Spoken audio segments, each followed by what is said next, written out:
So guys, on the left side we have our normal image, and on the right side we have the image with drop shadow effect. So how to do it? It's really simple. If your interface do not look like mine, go to view, then views. From here select the advanced view. Now let's add a background color. For that, go to title.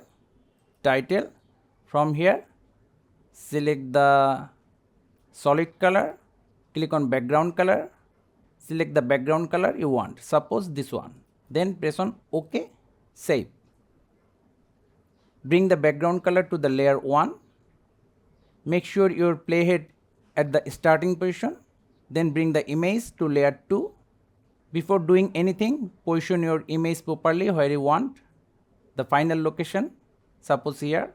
Then go to right side, from here select the brightness and contrast. Left click, hold, drag it over the image. Then click on this small icon, change the brightness to negative value. See, now the shape is totally black. Now select the blur from the effect, drag it over the image again. Then click on the second icon. To increase or decrease the blur, change the iterations, like suppose 6. To decrease, just reduce the value. And for blur radius, horizontal blur, suppose 9. Vertical blur, let's give it same value. Now click on this drop down. From here select the image.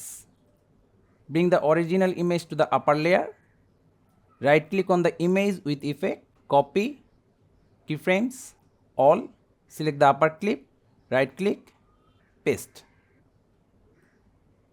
Select the lower clip again, move the shadow where you want. See, it's really that simple. So thank you guys for watching. Have a good day.